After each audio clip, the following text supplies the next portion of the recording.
you seen that hot video of MiniCPM doing multimodal live streaming? Today we're diving into the paper behind it. It's a powerful 8 billion parameter model that brings GPT-4V performance to your phone.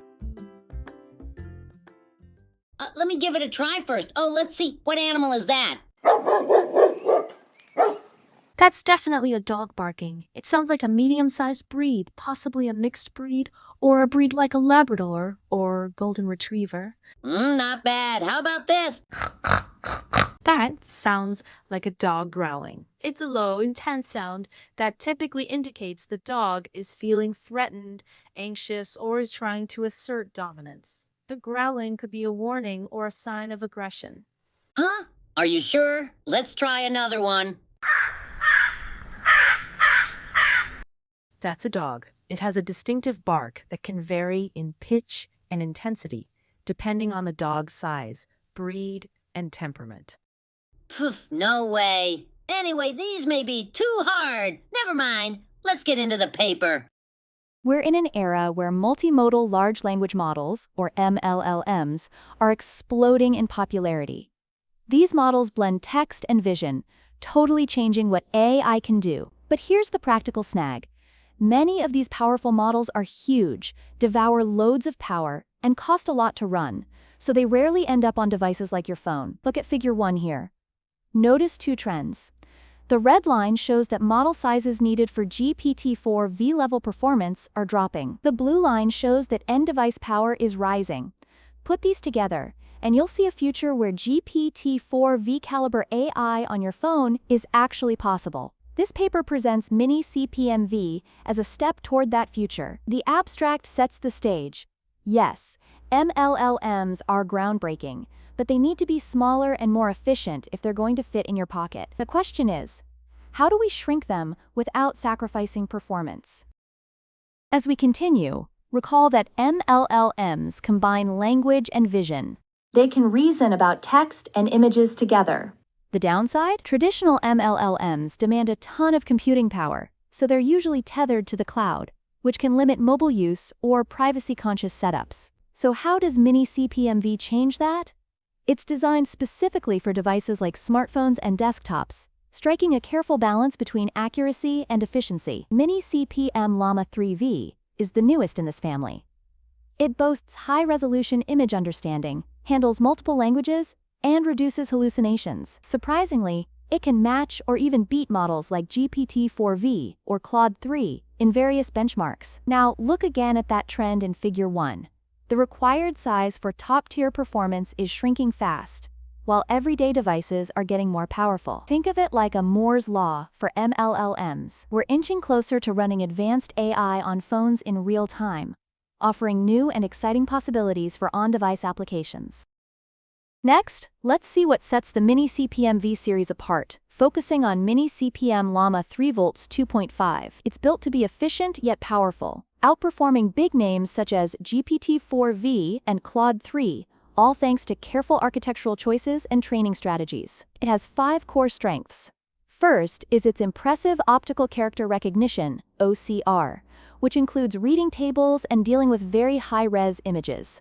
Second, it's tuned with human feedback, making it more reliable and less prone to generating incorrect content. Third, it speaks over 30 languages, doing well even in tricky, low-resource contexts. Fourth, it's optimized for real-world, end-side deployment. Clever quantization and memory management allow it to run smoothly on phones.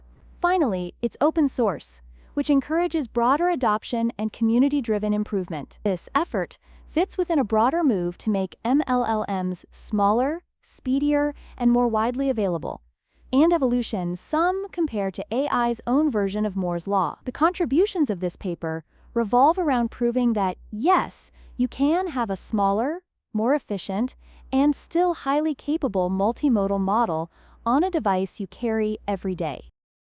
Now check out figure 2, which shows MiniCPM-Llama 3V 2.5 in action. You'll see it handling OCR tasks with impressive accuracy, even when the text is tiny or handwritten. It also converts complicated tables into Markdown effortlessly, showing how it can reshape and organize data for further use. When it comes to reasoning, the model can analyze pictures or diagrams and generate detailed explanations. For example, it might read a menu image and then describe or interpret the layout. This is where you'll notice it doesn't just extract text, it also demonstrates a deeper understanding of context. It can even switch languages on the fly, showcasing its multilingual chops. Most exciting is that all this is happening on mobile phones. That means real-time interaction with advanced MLLMs right in your pocket. No need for a high-powered server. Figure 2 is basically evidence of how MiniCPM Llama 3 volts 2.5 narrows the gap between futuristic AI capabilities and the convenience of your phone. So how does this model work under the hood?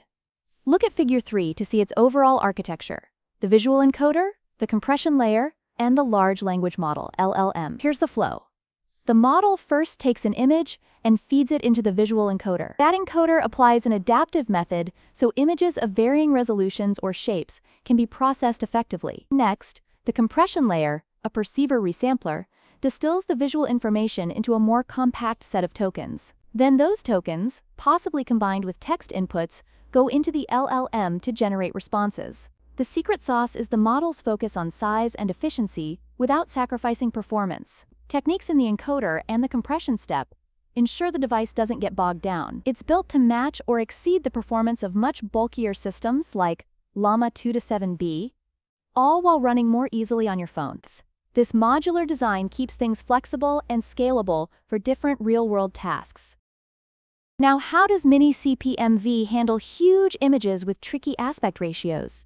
It's all about adaptive visual encoding. First, the model slices up a high-resolution image into smaller pieces. The number and shape of slices are chosen to match the resolutions the encoder was trained on, keeping things consistent. Then each slice is resized or adjusted as needed, maintaining important positional data so that the model doesn't forget where everything is in the bigger picture. There's also a limit on how large the input resolution can get, so it can still run efficiently on devices.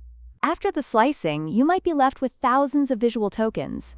The perceiver resampler compresses them down to just 64 or 96 tokens, depending on the model's size. That's a huge reduction, which cuts back on memory, makes it faster, and saves battery life. Finally, the model uses a spatial schema with special tokens that mark the start and end of each slice, as well as row boundaries. This helps keep track of which piece of the image corresponds to which part of the overall layout. Pre-training is a multi-stage affair in MiniCPM-V. The idea is to teach the model how to connect what it sees with what it reads. It starts with the visual encoder and compression layer. They're trained on carefully chosen image-text pairs, about 200 million of them, where any low-quality or badly formatted samples are filtered out. That's stage 1. Stage 2 ramps things up by doubling the input image resolution, so the model gets used to more detailed pictures. This stage uses an even larger image captioning dataset. Then comes stage 3, which introduces the adaptive visual encoding approach. The model learns to handle images at various aspect ratios and aligns that visual info with the language model's embeddings. OCR data is also brought in, enhancing the model's ability to read text within images. One interesting trick here is caption rewriting. They take text samples that might be messy and clean them up, sometimes reshaping them into question and answer style content using another language model. They also watch out for extremely long data sequences to avoid memory overload, striking a balance between depth and efficiency. What about multilingual performance and fine-tuning? First, MiniCPM-V streamlines multilingual generalization. Instead of building giant datasets for every language, it's mostly trained in English and Chinese. Then, a relatively small fine-tuning dataset helps it adapt to over 30 languages. This lightweight approach keeps it resource-friendly while still letting the model achieve strong multilingual results. Next comes supervised fine-tuning, SFT. This is split into two parts. Part 1 focuses on sharpening basic skills like image captioning and visual question answering. Part 2 pushes the model to handle more complicated tasks and produce richer responses in both text and multimodal scenarios. Check out the table showing exactly which datasets they used for everything from reasoning and OCR to math. This curated two-step fine-tuning process unlocks the model's full potential for interaction and answers. Now let's address a big challenge in these models: hallucinations. where the model generates incorrect or misleading details. The authors tackle this with RLAIFV, or reinforcement learning with AI feedback. Here's how it works. The model creates multiple answers for a question, then splits each answer into claims. These claims are checked for correctness by other open-source models. By evaluating each chunk, they make the feedback process more manageable. Next is preference scoring. The model picks which full response best matches the instructions. This leads into direct preference optimization, training the model to produce the highest scoring response as it learns. Take a look at Figure 4 for a visual breakdown. Multiple response attempts, claim level checks, and eventually a refined final answer. The result? More accurate, trustworthy outputs, and fewer bizarre or incorrect statements, even when dealing with complex queries. Now let's consider deployment on phones or other end-side devices. The first big hurdle is memory. A fancy server might have 100 gigabytes of RAM, but your phone probably has 12 to 16 gigabytes, if you're lucky. Second, phone CPUs typically have fewer cores than a powerhouse server processor. Likewise, mobile GPUs are much weaker compared to server-grade GPUs. Quantization helps a lot here. In simple terms, quantization compresses a model's weights into fewer bits, often 4 bits, using a scaling factor. This slashes the memory footprint. For example, MiniCPM-Llama 3V 2.5, which normally needs around 16 to 17 gigabytes, can be squished down to about 5 gigabytes with 4-bit quantization. That's a big deal, because it brings the model into the range of modern smartphones, making local on-device AI processing more realistic. But quantization is just one piece. To truly optimize performance on mobile chips, several strategies come into play. Look at Figure 6, which shows the impact of different optimizations on Snapdragon 8 Gen 3 hardware. Without any tricks, encoding can take almost 65 seconds. With memory usage optimizations, that drops to 31 seconds. Decoding throughput starts at around 1.3 tokens per second, but they push it up to 3.2 tokens per second through further refinements. They do this in a few steps.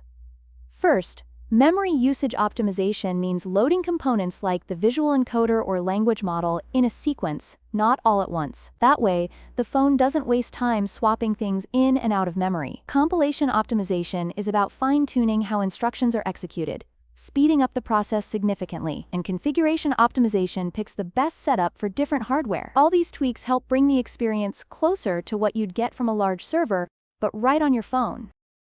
Let's get practical. Check out Figure 7, where you'll see how MiniCPM-Llama 3V 2.5 runs on various devices like the Xiaomi 14 Pro, Vivo X100 Pro, and MacBook Pro M1. You'll notice that a device with an NPU, neural processing unit, can really speed things up. On the Xiaomi 14 Pro, the visual encoding time can drop from 3.7 seconds to 1.3 seconds just by using the NPU. Interestingly, the initial encoding, where the model processes the image and text tokens, consumes the lion's share of compute time. Tapping into specialized hardware like NPUs or GPUs slashes that latency. With good optimization, the Xiaomi 14 Pro can keep pace with the MacBook Pro M1. This shows that high-performance, on-device multimodal AI is no longer stuck in science fiction. Ongoing research aims to further refine these methods and take full advantage of specialized chips, moving us closer to real-time MLLM use on mobile devices. Now let's see how well the MiniCPM-V family actually performs. Look at Table 3, which compares different versions of MiniCPM-V in terms of model size, resolution handling, pre-training stages, and alignment methods. MiniCPM-Llama 3V 2.5 stands out because it can tackle higher resolution images and uses more advanced fine-tuning steps. Then check out Table 4. It highlights MiniCPM-Llama 3v2.5 strong results on general benchmarks like OpenCompass, along with solid performance on real-world QA tasks. Interestingly, it also scores well in trustworthiness evaluations, meaning it tends to hallucinate less and shows off impressive OCR capabilities for text recognition in images. What does this all mean? Even though it's smaller than many big-name models, MiniCPM-Llama 3V 2.5 competes head-to-head in general tasks, all while being better at reading text and visuals and keeping those pesky hallucinations in check. In Table 5, you'll see the OCR benchmark results. MiniCPM Llama 3 volts 2.5 edges out both open source and proprietary models, including GPT-4V 1106, demonstrating its knack for accurately extracting text from diverse types of images. That's huge for tasks where you need to read text from photographs, screenshots, or documents. Over in Figure 8, we see the multilingual test results covering 15 languages. MiniCPM Llama 3 volts 2.5 adapts really well across these languages, partly thanks to its efficient alignment. Its smaller sibling, MiniCPM-V 2.0, also punches above its weight with a great balance of speed and performance. All of this suggests MiniCPM Llama 3 volts 2.5 isn't just a one-trick pony. It holds up across languages, handles OCR with ease, and stays compact enough to be practical for real-world deployments. Before wrapping up performance, let's look at an ablation study and a case study. The ablation study shows how specific techniques like RLAIF versus and multilingual generalization affect the final model. RLAIF versus cuts down hallucinations significantly, making responses more trustworthy. At the same time, the model's overall performance on benchmarks goes up. Multilingual generalization is also impressive. Even when using less than 0.5% of the fine-tuning data, the model's language scores jump by about 25 points. That's a huge improvement, though the boost varies by language. The case study then demonstrates OCR in real situations, such as reading text from screenshots. MiniCPM Llama 3 volts 2.5 not only reads it accurately, but can transform the text into structured formats like Markdown. Its ability to handle high-resolution images with different shapes makes it even more versatile. What about interpreting really complex visuals and further reducing hallucinations? You'll see examples of that here. MiniCPM Llama 3 volts 2.5 does great with challenging aspect ratios, like super wide screenshots or content with tiny text details. For instance, it might correctly recognize an astronaut's name or important textual elements in a news article image. Compare this to GPT-4V in Figure 10. You'll see that MiniCPM Llama 3 volts 2.5 has noticeably fewer hallucinations and is more precise in its descriptions. It has advanced reliability methods like RLAIFV to thank for that. Also, notice its multilingual abilities. It can handle over 30 languages, handling chatty conversations in German, French, Japanese, Spanish, and more. This suggests it's well-rounded enough for global usage, not just English-centric tasks. Finally, let's take a step back. The MiniCPM-V series shows that running advanced multimodal AI on devices like phones or laptops can work thanks to adaptive visual encoding, multilingual generalization, and methods to cut down on hallucinations. Performance gets closer to GPT-4V, but with less hardware demand. Still, there are challenges. Future efforts might focus on deeper understanding of complex tasks and supporting more modalities like audio or video. On-device deployment also faces performance constraints, especially for applications with high user demand. Looking ahead, smarter model architectures, more refined deployment frameworks, and new smartphone chips could make on-device MLLMs even more seamless. And that's the core promise, bridging the gap between high-end AI models and everyday devices, bringing powerful AI into everyone's hands. Thanks for joining me on this deep dive. Have a great day.